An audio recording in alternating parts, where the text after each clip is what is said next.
আসসালামু আলাইকুম রহমতুল্লাহি ওয়া বারাকাতুহু। আশা করি সবাই ভালো আছেন। আবারও নতুন ভিডিওতে সবাইকে স্বাগতম। অনেকেরই রিকোয়েস্ট ছিল ইনভার্টার এবং আইপিএস এর মধ্যে পার্থক্য তুলে ধরি, তো সেই সুবাদে আবারও আরেকটি নতুন ভিডিও নিয়ে আসলাম আপনাদের মাঝে। আজকের ভিডিওতে দেখাবো ইনভার্টার এবং আইপিএস এর মধ্যে পার্থক্য। প্রথমে আমি আমার আইপিএস এ যে কেবলটা ছিল এটা কানেক্ট করা ছিল। আমি ভিডিও যাতে লম্বা না হয় সেই কারণে আগে থেকেই খুলে রাখছি। আর প্রথমে আমি আমার ব্যাটারির সাথে লোড মিটারটা কানেক্ট করেছি। লোড মিটারের আউটপুটের নেগেটিভ প্রান্তের সাথে আইপিএস এর নেগেটিভ প্রান্ত এবং লোড মিটারের পজিটিভ প্রান্তের সাথে আইপিএস এর পজিটিভ প্রান্ত কানেক্ট করেছি। দেখেন পজিটিভের সাথে পজিটিভ যেটা লাইন এখান থেকে আসছে, আউটপুট লাইনটা আইপিএস এর ইনপুট পজিটিভের সাথে কানেক্ট করে দিয়েছি। এখান থেকে প্রথমে আপনার পজিটিভটা লোড মিটারের পজিটিভের সাথে কানেক্ট করেছি, এটা হচ্ছে লোড সোর্স সাইড, আর নেগেটিভটা ব্যাটারি নেগেটিভ টার্মিনালের সাথে কানেক্ট করে দিয়েছি। সোর্স যে সাইডটা আছে লোড মিটারের সেটা ব্যাটারির সাথে কানেক্টেড, আর লোড যেটা আছে লোড থেকে আমি আমার আইপিএস এর সাথে কানেক্ট করে দিয়েছি, যাতে আমি ওই আইপিএস অন করা অবস্থায় কতটুকু লোড আসে, ব্যাটারি থেকে কতটুকু লোড আসে সেটা যেন দেখতে পারি। আশা করি সবাই বুঝতে পারছেন। আর এটা হচ্ছে আমার সোলারের লাইন। আমি কাজের সুবিধার্থে সোলারের লাইনটা আগেই খুলে রাখছি।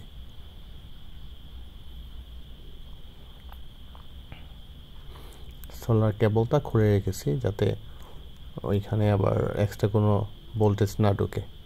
এসি লাইন এটা অফ করে দিলাম, এসি লাইনটা অফ করে দিলাম। আইপিএসটা অন করা আছে, সোলারটাও অফ, মেইন লাইনও অফ। দেখেন এখানে লেখা উঠতেছে ব্যাকআপ মোড অন, কিন্তু আমি কোনো লোড দেইনি, জিরো লোড আছে। দেখেন load 0%। Main fail, solar of. এখন যদি আমি আমার ওয়াট মিটারটা শো করি তাহলে আপনি দেখতে পারবেন যে আইপিএস অন অবস্থায় জিরো লোডে কতটুকু ভোল্ট বা ব্যাটারি থেকে নেয়। এখানে 1.5 এম্পিয়ার নিচ্ছে, আর ব্যাটারি ভোল্টেজ আছে 12.5 ভোল্ট, আর 20 ওয়াটের মতো কনজিউম করতেছে ব্যাটারি থেকে। এখন আমি কোনো লোড দেইনি, শুধু আইপিএসটা অন অবস্থায় আছে। এখন আপনার 20 ওয়াটের মতো কনজিউম করতেছে। তো আমি এখানে একটা কথা বলি, 20 ওয়াট যদি এখানে কনজিউম করে 24 ঘন্টায়, এটা আইপিএস শুধু খালি অন থাকলে কত ওয়াট কনজিউম করে আমি হিসাব করে বলতেছি। দাঁড়ান, 20 × 24 480 ওয়াটের মতো বিদ্যুৎ ব্যাটারি থেকে নিবে, এটা শুধু অন অবস্থায় থাকলে। একটা আইপিএস 24 ঘন্টায় শুধু অন করে রাখলে, কোনো লোড ব্যবহার না করলে 480 ওয়াটের মতো বিদ্যুৎ ব্যাটারি থেকে নিবে। দেখেন 20, 21, 19 অ্যাভারেজ ধরে নিলাম 20 ওয়াট করে কনজিউম করতেছে ব্যাটারি থেকে অন করা অবস্থায়। এখন যদি আমি আমার একটা ফ্যান ছেড়ে দিই, একটা লোড দিব, হ্যাঁ, তো একটা ফ্যান অন করে দিলে দেখবো যে কতটুকু আসে। দেখেন মেইনস ফেল আর সোলার অফ। দেখেন লোডও 0%। আমি একটা ফ্যান ছেড়ে দিলাম, একটা সিলিং ফ্যান স্টার্ট করে দিলাম। এখন দেখব যে কত ওয়াট লোড নেই। ফ্যানটা ভালো করে স্টার্ট হোক, তারপরে আমি আবার ব্যাটারির কাছে নিয়ে যাব। তো আমি ফুল স্পিডে ফ্যানটা ছেড়ে দিলাম। দেখেন ফ্যানটা ঘুরতেছে ফুল স্পিডে।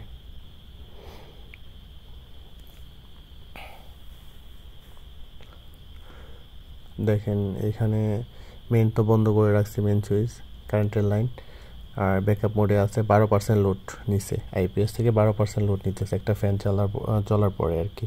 ফ্যানটা চলতেছে। তো এখন যদি লোড মিটারে নিয়ে আপনাদেরকে দেখাই তাহলে বুঝতে পারবেন। দেখেন এখানে 9.84 এরকম করে এম্পিয়ার টানতেছে। আর ওয়াট যদি বলি 112, 13, 5 জাস্ট আপ অ্যান্ড ডাউন হচ্ছে, এভারেজ ধরলাম যে 10-12 এরকম হচ্ছে আর কি। ব্যাটারি ভোল্টেজ আছে এখানে 12.3 ভোল্ট। লোড দেওয়ার পরে ব্যাটারি ভোল্টেজ কমে 12.3 আছে, 2-তে আছে বা 3-তে আছে এরকম আর কি।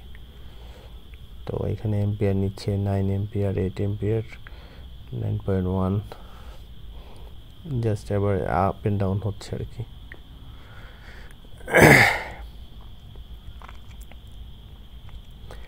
তো দেখেন ব্যাটারি ভোল্ট 12.3 আছে, আর এখানে 112, 13, 9, 11 এরকম করে ওয়াটটা আপ ডাউন করতেছে।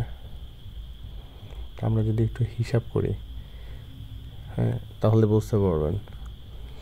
কারণ স্টার্টিংয়ে একটা ভোল্টেজ আমাদের করা হয়েছিল, এই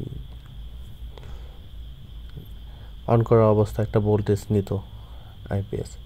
আমরা ধরে নিলাম এখানে যে 107 ওয়াটের মতো কনজিউম করতেছে, যেহেতু আপ অ্যান্ড ডাউন করতেছে 11-12 এরকম, আবার কখনো 5-এ চলে আসছে, তো আমরা 7 ধরে নিলাম। আর 20 ওয়াট আগে ছিল, যেটা আইপিএসের লোড, মানে স্ট্যান্ড বাই অবস্থায় যে লোডটা থাকে, তো এটা মাইনাস করে দিলাম 20 ওয়াট। দেখেন 87 ওয়াটের মতো কনজিউম করতেছে এখন। আমরা আইপিএস স্ট্যান্ড বাই অবস্থায় যে লোডটা ছিল ওইটা মাইনাস করে দিলাম, এখন 87 ওয়াটের মতো কনজিউম করতেছে ব্যাটারি থেকে।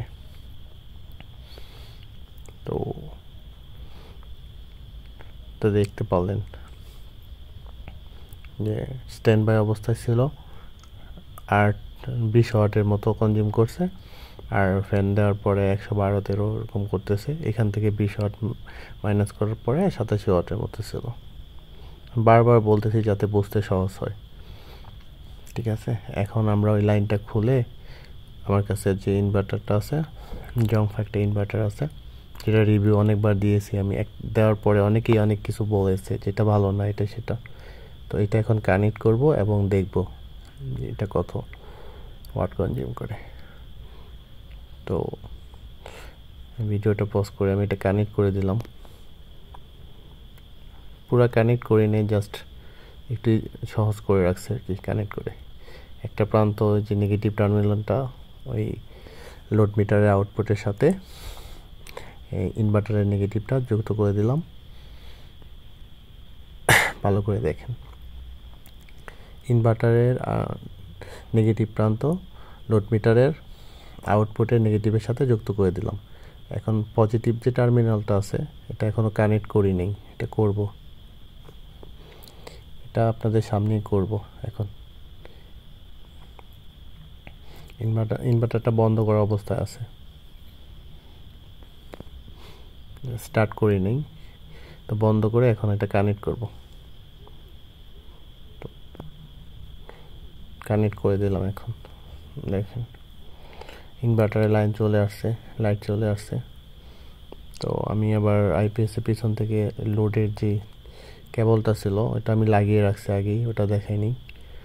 তো এখন যদি ইনভার্টারটা আমি অন করে দিই, ইনভার্টারটা এখন অন করি নেই, অন করলে দেখতে পারবেন এটা স্টার্টিংয়ে কত ওয়াট নেই।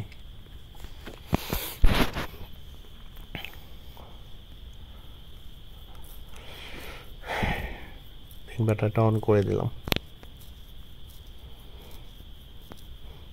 দেখেন ইনভার্টার অন হয়ে গেছে। এখন যদি মিটারটা শো করাই তাহলে দেখেন এখানে 12 ব্যাটারিতে আছে 12.5 ভোল্ট, আর এখানে 8 ওয়াটের মতো কনজিউম করতেছে। ইনভার্টারটা কিন্তু রানিং আছে, আমি কিন্তু কোনো লোড দেইনি এখনো, জাস্ট ইনভার্টারটা অন করেছি, কোনো লোড দেওয়া হয়নি। 0.6 এম্পিয়ার ব্যাটারি ভোল্টেজ, 12.5 ভোল্ট, আর এখানে 8 ওয়াট, 8.3-4 এরকম করে মানে ওয়াটটা কনজিউম করতেছে। দেখেন ওই আইপিএসটা যখন অন করছিলাম তখন 20 ওয়াটের মতো কনজিউম করেছে, আর এটা করতেছে 8 ওয়াট করে।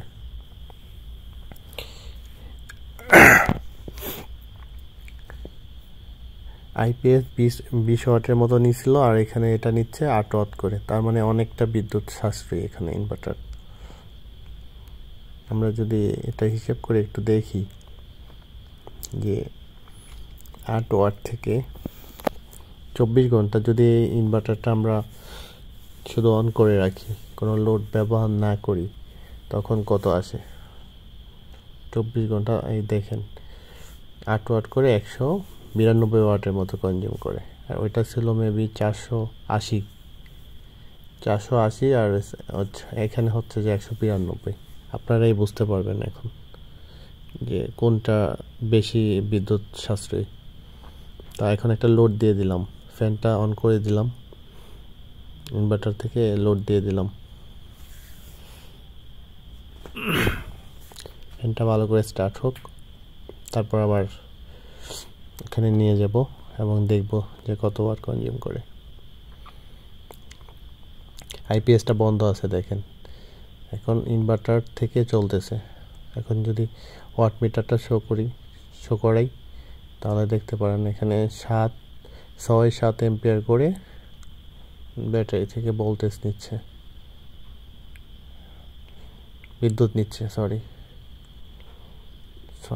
এম্পিয়ার, 5 এম্পিয়ার, 6 এম্পিয়ার, এরকম 74 ওয়াট, 82 ওয়াট এরকম করে সিলিং ফ্যান মানে ওয়াট টানতেছে। দেখেন 80, 85, 74, 82।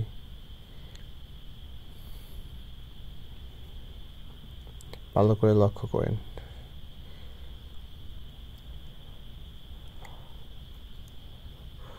এইখানে যেহেতু আপ অ্যান্ড ডাউন হচ্ছে, সম্ভবত একটা মানে ওয়াট দৌড়ে, মানে অ্যাভারেজ একটা ওয়াট দৌড়ে, তারপর এখান থেকে স্টার্টিং যে স্ট্যান্ড বাই যে এটা অফ করে দিব, হ্যাঁ মাইনাস করে দিব।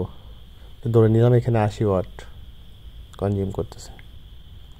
80 থেকে যদি আমরা কী বলে, ওই স্ট্যান্ড বাই অবস্থায় ইনভার্টার ছিল 8 ওয়াট, তো ধরে নিলাম ওইখানে এখন 80 ওয়াটের মতো কনজিউম করতেছে, এখান থেকে 8 ওয়াট মাইনাস করে দিব, তাহলেই তো মূল ওয়াটটা বের হয়ে আসবে। দেখেন 80 মাইনাস 8, 72 ওয়াট কনজিউম করতেছে সিলিং ফ্যানটা। এই একই জিনিস আইপিএস দিয়ে যখন চালানো হয়েছে, তখন কত ওয়াট কনজিউম করছে আপনারাই দেখছেন। তো এখানে একটা কথা আছে, আইপিএস থেকে যে ভোল্টেজটা ছিল একটু বেশি ছিল আর কি, ভোল্ট 20-এর উপরে ছিল, বাট ইনভার্টার থেকে 220 ভোল্টের উপরে আউটপুট আসে না, একটু কমে যায় লোড দিলে, যার জন্য ফ্যানের স্পিডটা একটু কম, আর কি বলে ওই ভোল্টেজটা ব্যাটারি থেকে একটু কম মানে নষ্ট করে, ব্যাটারিটাও একটু কম নষ্ট করে, এই জন্যে, যার জন্য একটু সেফ। দেখেন এখানে 72 চলে আসছে।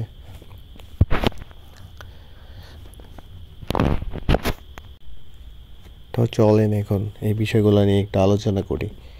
কারণ হয়েছে যে আমি মুখে বলবো না, জাস্ট এখানে আমি ওয়াট মিটারের ওয়াট মিটারের মাধ্যমে পরীক্ষা করে আপনাদেরকে নিয়ে দেখাইছি আগে, তারপরে এটা নিয়ে আলোচনা করতেছি যাতে ভুল কিছু না থাকে।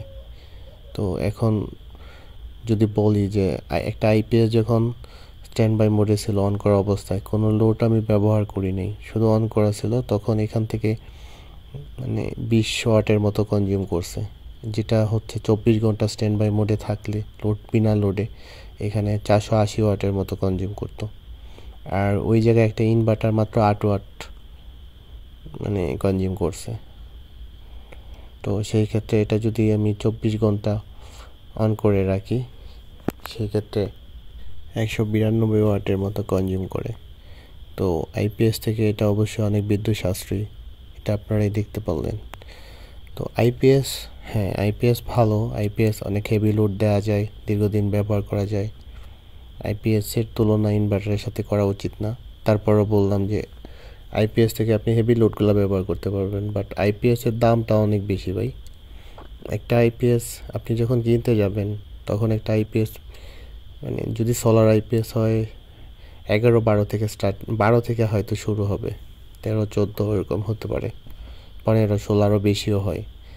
আর এই ক্ষেত্রে একটা ইনভার্টারের প্রাইস শুরু হয়, মানে আমি যে ইনভার্টারটা আপনাদের সামনে তুলে ধরলাম জংফা, এটা 2200, 2300, 2500 সর্বোচ্চ, যার কাছ থেকে যেরকম রাখে আর কি।